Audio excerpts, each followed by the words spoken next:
Hey guys, it's been a while since I really posted anything, which is nothing new, but I just wanted to do something different and like talk about kind of my transition from being, I guess, an 11-year-old recording artist that was signed to an independent artist at 20 years old. Let's see, where did I begin? Well, when I was, of course, 11 years old, I had been recording YouTube videos for a while, you know, songs, popular songs. A lot of Justin Bieber because he was really popular around that time. And but one particular video I did was I did Alicia Keys' Fallen for the America's Got Talent submission thing. It was a video thing to see if you could get onto the show. And they got a lot of views. I might be over exaggerating because I don't remember, but it was like 500,000. Maybe 500,000 views. Okay, at least 100,000 views. I know that much, at least. And it got quite a lot of attention. And sadly, I don't even have that video anymore. We had to take it off because the label kind of made me take off a lot of my old videos for some reason. And I lost all those views. So this independent label contacts me, or me, my parents, and they want us to go over there and see if you know, I could become a signed artist for them, for their new label. They give me 2 songs to learn, and I learn them, and I go over there and I record them. I give them a try. I do a little rough recordings of them to see how it would sound, you know, in the studio. And well, they liked it, and you know, I get signed right there. Well, you know, get signed there, and that's when it starts my whole journey of going back and forth from, you know, my home Corpus and over there to record music and still do school at home, which was really complicated. You know, going back and forth, still trying to do normal stuff. And, you know, it was a great experience. You know, I got to do some really cool things. You know, I met amazing producers that were Grammy Award winning, that worked with like Beyonce and all these amazing people. And, you know, I got to record in the studio and just do all these cool things that, you know. There was you know, I had to experience the thing of a brand, which is, you know, when they create an image for you that you have to make sure that you follow, and you know, that includes your hairstyle, your personality, the type of how you present yourself to others. And you know, that was definitely very highly fabricated for me. You know, I had to talk differently, I had to talk more I had to talk very confident and like boasting, and like, you know, I had a little bit of a kind of like a twang thing, you know. I just like talk like that. I had to make these face expressions, you know. I had to talk very differently. My hair had to grow out. They curled it. They used perm rod to curl my hair to make it, because they wanted it to look nothing like Justin Bieber. I could not be compared to Justin Bieber at all. I need to be my own thing. I can't be related to his, you know, brand, I guess. Anyways, and the biggest thing is that they wanted me to make R&B music because they believed I had like I guess a soulful kind of voice, tone, when I really tried, which was definitely hard for me. It was really always difficult. They always told me to like think of something relatable, to like put your emotion into the song, and they would tell me dumb things like what, think about your dog running away or something, because I had no emotion, you know, like relationship experience. There's nothing to base off all these things, so I just had to kind of just sing how I thought that would, you know, someone felt like going through all that stuff that I sang about. But you know, I was their main artist, and they wanted me to become big, you know, so they could blow up and get new artists and all that stuff. So they really focused on me trying to become viral. So they started off by me recording the song, Never Shall Let You Go. It was a cover song. It was by High Five, and I did a music video for it, and of course, and I posted it, and it got quite a few views. I mean, by then I had a following. I had a good amount of fans, I would admit. You know, I had a few thousands of people. I mean, I would get thousands of views on every one of my videos at least, you know. And it was a really cool time for me, I guess you could say. But it still, you know, it didn't really amount to anything after that. I did that video, and it was supposed to skyrocket me. That way I'd be able to release all the songs that I was recording, you know, the original ones. Except, you know, I didn't write them. They weren't, you know, they were written for me because they didn't want me to write the songs. They didn't think I could be any good at it.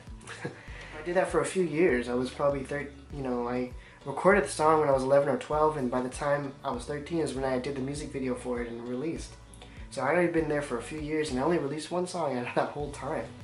And it was a really crazy I mean, like, they make it seem like they kept giving you empty promises, telling you like all this stuff is gonna happen, but it usually didn't. I mean, there was still amazing things that did happen, I will admit.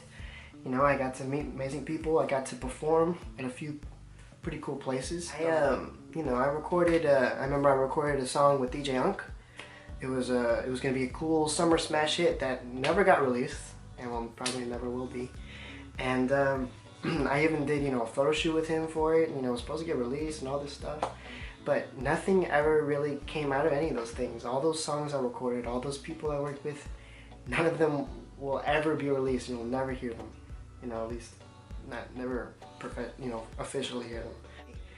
You know, they kept me in artist development, is what they called it, for many years. You know, I had to learn how to dance, because that was another big thing. You know, as a pop player, I need to become an entertainer. You know, I can't just be a voice. I have to be entertaining in other ways. You know, even though I can't dance, I could never really dance, but I had to learn, and I got okay at it. You know, I got passable. They developed a stage show for me, a 15-minute show of all my songs and a little choreography, you know, to present myself to bigger labels to maybe get like distribution, you know. So I did it for Sony, I did it for Atlantic Records, I did it for a few record labels, and some of them liked, you know, my stuff. Some of them really liked me. The hardest part about trying to make it, especially when it came to those stage shows, is that you had to be, you really had to be 100%, you know, energetic. You really had to perform. You had to be an entertainer, because I remember, you know, we worked for hours and hours, day and night, to get, you know, to make sure I was ready and prepped for these stage shows, and you know, I'm nervous and I'm doing it by myself in front of all these people that I don't know, and they're just staring at me hoping that I'm good. And I think I did really good with one of them. I did the Atlantic one. Everyone really liked me. They really, I thought I was gonna get like a nice little distribution with them, and but I guess we were shooting for Sony. We really wanted Sony. But the day for that came. I think it was the same day. It was later that night, but I was tired. You know, I worked really hard. I had to interact with people, even though, you know, honestly, I was a pretty shy person back then. I'm not really outgoing when it comes to that, especially performing. So I had to, you know, put on a nice little persona of like being an outgoing person that's very cocky and confident, you know, and all this stuff. But it's kind of hard to do that 24/7. So I do it for Sony, and I just didn't do it as well as I did with the other ones, and it didn't, because, you know, you hear two totally different things that day. I hear, man, this kid could be the next big thing, you know, could really do great, and to the kid it was, well, you're not there yet. Maybe give us some time and you'll be, because, you know, I wasn't able to give the same performance, and it wasn't good enough. I had a lot of pressure on me to be, you know, I guess good. I just had to be good. You know, I had to make sure that I gained success so that this brand new label could, you know, get the money back, all the money back that they were, you know, spending on me to become a success, you know, thousands of dollars to make sure that I, you know, became a success for them. But, you know, eventually they just took a break with me. You know, I went back to school, didn't really hear from them much, and then all of a sudden they came back, you know, months later they will come back and say, well, you know, I'm 16 now, you know, I've already gone through many years with them, not really doing much, and they want me to sing, you know, record a few more songs, you know, a little more mature songs, less of the, I guess, bubblegum pop that I was kind of going for, and more, you know, more R&B-ish, you know, less all that stuff. I record these two songs over there, and I shoot a music video for one of them. It was called Seasons. I shot a music video for it over there, and you know, that's never gonna get released. Nothing came out of that. And as a matter of fact, after I did all that was the last time I heard from them. They never really contacted me again. But the problem was I was still under their contract, so I had no say in, like, I wasn't allowed to perform anywhere. I just wasn't allowed to do anything because I was contractually obligated not to.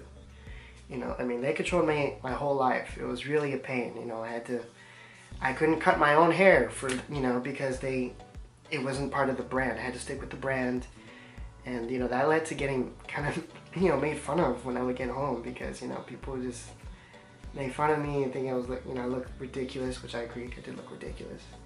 But, you know, it was the brand. There's nothing I could do about it. And eventually we figured out a way to get out of it. You know, we contacted someone and they helped us. They helped me escape the contract. And I never even heard from them, you know, again after that. It was just then done and done. So afterwards, after that ended, I graduated, you know, from high school. And I decided that I was really going to try again to see if I could become a recording artist. So, you know, I started doing my own thing. I decided to write songs for once, which, you know, I never really considered myself to be good at, but, you know, I said give it a try. I mean, might as well, since I got no one else to do it for me, so I guess I gotta, you know, I gotta try it. So I gave it a try. I ended up, you know, doing a little fundraiser to get money to do a independent EP, and I even, some of the old connections that I made along the way from back in my day of doing, you know, with the label, like some marketing connections that I had, they helped me out and they helped me release this EP. And, you know, I'm kind of proud of it, you know. I'm glad that I was able to release something that was my own, and that I released original music, which was more than I could say that I ever did with the label. So that's a really good thing that came out of it. And, you know, now, you know, it's really expensive to get all that stuff done. So now, you know, I'm producing my own songs, put my own music, you know. I released the single that I did myself completely, and that I distributed myself completely without any help. And, you know, I'm going to continue to do that and see where I can go, you know, see if my music will spread somehow, and just see if I can really do better than I did with the label. I mean, I hope it will work out. But yeah, I guess that's pretty much just what I wanted to explain, you know, how all those years of working with them and gaining all that experience, you know, it was hard, you know, because there was good things and bad things about it, obviously, but it was, you know, I grew a lot from it. I learned a lot about how the music business works, which is really cool. I mean, you can't really, a lot of people can't say how they've actually seen it in action, and I did, you know. It may not have been the best of the business, but, you know, it was still something.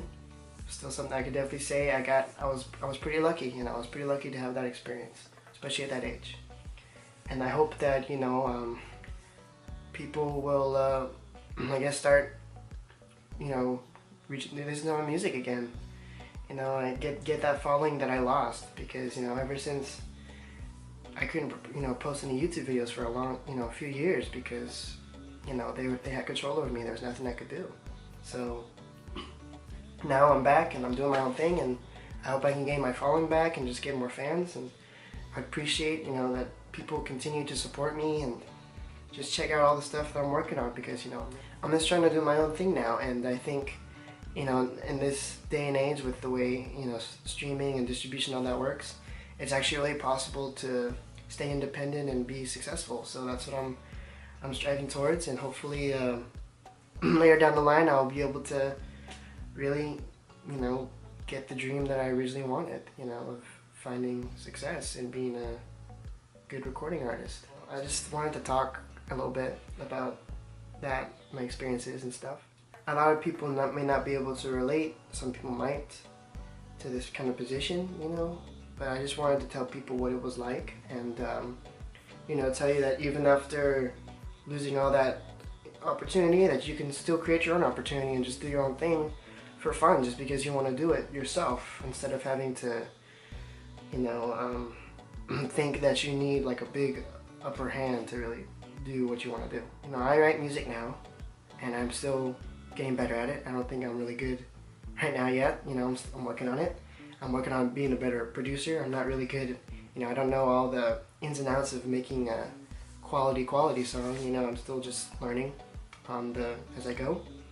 But I just want people to know that, you know, with the music that I make right now, is that, you know, people have commented on some of my songs saying that, you know, it just sounds like just a song about relationships that's kind of normal and nothing deep or emotional really about it. It's just like just some young guy, you know, making music about, you know, relationships or whatever. And there's nothing wrong with that, because, you know, I'm not really trying to make music that's deep and personal. I just want to make music that, you know, is somewhat relatable, because, you know, with the basic you know, everyone of course knows about relationships. Everyone feels heartbreak and feels, you know, joy about all that stuff, and that's all I'm trying to, you know, portray. It's just a simple, relatable premise of a song that, you know, you can that you can relate to, and that it's catchy. That's all I care about right now. I'm just trying to make cool, catchy, simple premise songs that people, you know, can bump along and sing along to. I mean, later down the line, I'm gonna try to make, you know, probably more deeper songs and do better. But, you know, until then, I'm just trying to become a better artist, I guess, and hopefully gain supporters along the way. That would be, you know, really helpful. So that way I can make a living off of something that I enjoy doing. That's really all I wanted to talk about today. Hopefully, maybe I'll make another cover video sometime when I'm less congested. And, you know, just maybe I'll do other videos talking about different things. Like, I don't know. I'm trying to get better at talking because, you know, like I said, I'm not really good at talking. I'm working on it. But I'm getting, you know, I'm trying to get better at that. What was I going to say? Oh yeah, well, sorry, I was going to mention, I just finished working on another song, another single. It's called Give Me Some Time, I think. I think that's what it's going to be called. I'm pretty sure. It's I'm currently getting it mixed and mastered and all that. Working out the kinks for all that stuff. And hopefully we'll see, maybe it'll get released soon. And then I'm working on another song, kind of slow song. I kind of want to work on I don't know if it will be a ballad, but just like a slow, sad song. I want to make a song that maybe someone will listen to when they're feeling down or sad. You know, something to cry to. Because, you know, that's a good challenge. I think I'm going to try and challenge myself a little bit. I don't know if it'll be any good, the song, but I'm going to try my best and see how it goes. But yeah, thanks for watching this video. I'll be sure to keep y'all updated with other stuff that's going on, and yeah, please, you know, I'd really appreciate it if you could spread the word about, you know, my EP and just all my music, because, you know, I would really like to get more support. That'd be great. I just really hope that, you know, I can make a living off of this thing. That'd be really great. So yeah, I guess I'll see you guys later, and yeah, that's it. Bye. You to move on with someone new. How did I